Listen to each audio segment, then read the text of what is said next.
ओम नमो भगवते वासुदेवाय नमः। जय भगवान विष्णु। आप सभी का स्वागत है हमारे चैनल में। एक बार फिर से मैं उपस्थित हो चुकी हूँ एक नए वीडियो के साथ। सबसे पहले आप सभी को मोक्षदा एकादशी 2023 की ढेर सारी शुभकामनाएं। यही आशा करती हूँ मोक्षदा एकादशी हम सभी के लिए शुभकारी हो। आज के इस वीडियो में हम आप सभी को मोक्षदा एकादशी 2023 की संपूर्ण व्रत कथा सुनाने वाले हैं, तो कृपया करके पूरी वीडियो में अंत तक जरूर बने रहें। और यही आशा करती हूँ जो भी भक्तजन सच्चे मन से हमारी ये वीडियो सुनेंगे, मोक्षदा एकादशी व्रत कथा सुनेंगे, भगवान विष्णु उन पे अपनी कृपा दृष्टि बनाए रखेंगे और उनकी सच्ची मनोकामनाएं जरूर पूर्ण करेंगे। तो कृपया करके पूरी वीडियो में बने रहें और भगवान विष्णु का ध्यान जरूर करें। तो अपनी वीडियो को प्रारंभ करने से पूर्व आप सभी से छोटी सी आग्रह है कि अगर वीडियो आप सभी को पसंद आए तो कृपया करके लाइक, कमेंट, शेयर, सब्सक्राइब जरूर करें। तो चलिए बिना किसी देरी के अपने वीडियो को स्टार्ट करते हैं। और मोक्षदा एकादशी का सबसे पहले हम आप सभी को महत्व बताने जा रहे हैं। धर्मराज युधिष्ठिर कहने लगे कि हे भगवान, मैंने मार्गशीर्ष कृष्ण एकादशी अर्थात उत्पन्ना एकादशी का सविस्तार वर्णन सुना है। अब आप कृपा करके मुझे मार्गशीर्ष माह के शुक्ल पक्ष की एकादशी के विषय में भी बतलाइए। इस एकादशी का क्या नाम है तथा इसके व्रत का क्या विधान है, इसकी विधि क्या है, इसकी कथा क्या है, इसका व्रत करने से किस फल की प्राप्ति होती है, कृपया यह सब विधान पूर्वक कहिए। भगवान श्री कृष्ण बोले, मार्गशीर्ष माह के शुक्ल पक्ष में आने वाली इस एकादशी को मोक्षदा एकादशी कहा जाता है। यह व्रत मोक्ष देने वाला है तथा चिंतामणि के समान सब कामनाएं पूर्ण करने वाला है, जिससे आप अपने पूर्वजों के दुखों को खत्म कर सकते हैं। इसका महात्म्य मैं तुमसे कहता हूँ, इसकी संपूर्ण कथा मैं तुम्हें सुनाता हूँ। कृपया करके ध्यानपूर्वक सुनो। मोक्षदा एकादशी व्रत कथा अब प्रारंभ होती है। भगवान विष्णु का ध्यान कीजिए और ध्यानपूर्वक मोक्षदा एकादशी व्रत कथा सुनिए। कथा प्रारंभ होती है। जय भगवान विष्णु। गोकुल नाम के नगर में विखनस नामक राजा राज्य करता था। उसके राज्य में चारों वेदों के ज्ञाता ब्राह्मण रहते थे। वह राजा अपनी प्रजा का पुत्रवत पालन करता था। एक बार रात्रि में राजा ने एक स्वप्न देखा कि उसके पिता नरक में हैं। उसे बड़ा आश्चर्य हुआ। प्रातः वह विद्वान ब्राह्मणों के पास गया और अपना स्वप्न सुनाया। कहा, मैंने अपने पिता को नरक में कष्ट उठाते देखा है। उन्होंने मुझसे कहा, हे पुत्र, मैं नरक में पड़ा हूँ, यहाँ से तुम मुझे मुक्त कराओ। जब से मैंने ये वचन सुने हैं तब से मैं बहुत बेचैन हूँ। मन में बहुत बेचैनी हो रही है। मुझे इस राज्य, धन, पुत्र, स्त्री आदि में कुछ भी सुख प्रतीत नहीं होता है। क्या करूं? राजा ने कहा, हे ब्राह्मण देवताओं, इस दुख के कारण मेरा सारा शरीर पीड़ा में है। अब आप कृपा करके कोई तप, दान, व्रत आदि ऐसा उपाय बताइए जिससे मेरे पिता को मुक्ति मिल जाए। उस पुत्र का जीवन व्यर्थ है जो अपने माता पिता का उद्धार न कर सका हो। एक उत्तम पुत्र जो अपने माता पिता तथा पूर्वजों का उद्धार करता है, वह 1000 मूर्ख पुत्रों से अच्छा है। जैसे एक चंद्रमा सारे जगत में प्रकाश कर देता है, परंतु हजारों तारे नहीं कर सकते। ब्राह्मणों ने कहा, हे राजन, यहाँ पास ही भूत, भविष्य, वर्तमान के ज्ञाता पर्वत ऋषि का आश्रम है।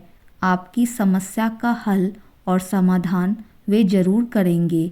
ऐसा सुनकर राजा मुनि के आश्रम पर गया। उस आश्रम में अनेक शांत चित्त योगी और मुनि तपस्या कर रहे थे। उसी जगह पर्वत मुनि बैठे थे। राजा ने मुनि को प्रणाम किया।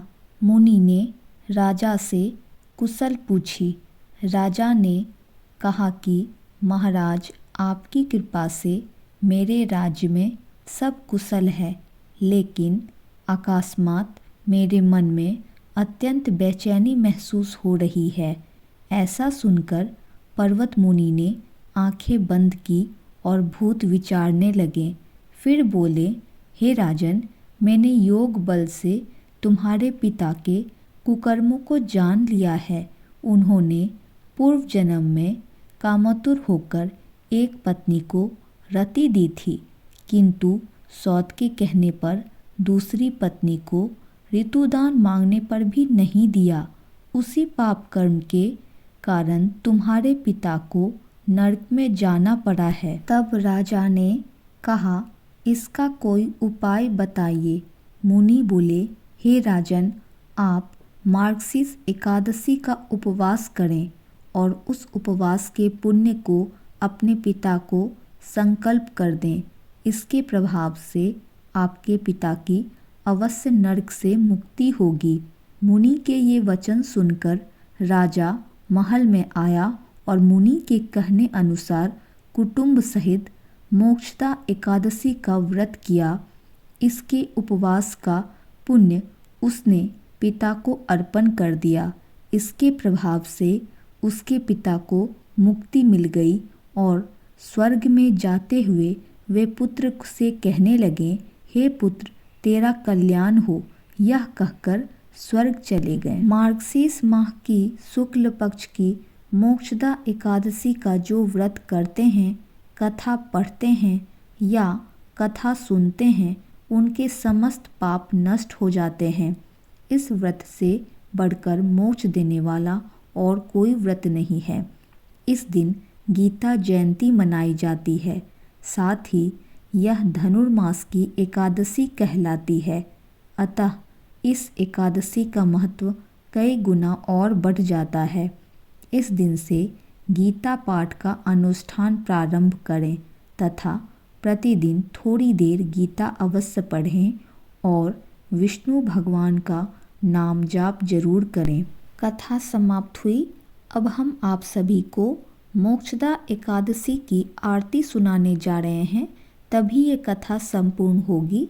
तो इसीलिए शुभ फल प्राप्ति के लिए संपूर्ण कथा के बाद संपूर्ण आरती जरूर सुननी चाहिए। तो कृपया करके ध्यानपूर्वक सुनिए। ओम जय एकादशी माता, ओम जय एकादशी माता, विष्णु पूजा व्रत को धारण कर शक्ति मुक्ति पाता। ओम जय एकादशी माता, ओम जय एकादशी माता, तेरे नाम गिनाऊं देवी भक्ति प्रदान करनी, गण गौरव की देनी माता, शास्त्रों में तुम वरनी। ओम जय एकादशी माता, मैया जय एकादशी माता, मार्गशीर्ष के कृष्ण पक्ष की उत्पन्ना विश्वतारिणी जन्मी, शुक्ल पक्ष में मोक्षदा मुक्ति दाता बन आई। ओम जय एकादशी माता, मैया जय एकादशी माता, पौष के कृष्ण पक्ष की सफला नामक है, शुक्ल पक्ष में होई पुत्रदा आनंद अधिक रहे। ओम जय एकादशी माता, मैया जय एकादशी माता, ओम जय एकादशी माता, मैया जय एकादशी माता। एक बार प्रेम से बोलिए, जय मोक्षदा एकादशी माता की जय हो। जय भगवान विष्णु। यही आशा करती हूँ भगवान विष्णु हम सब की रक्षा करेंगे और अपनी कृपा दृष्टि, अपनी आशीर्वाद हम सब पे यूं ही बनाए रखेंगे। जय भगवान विष्णु।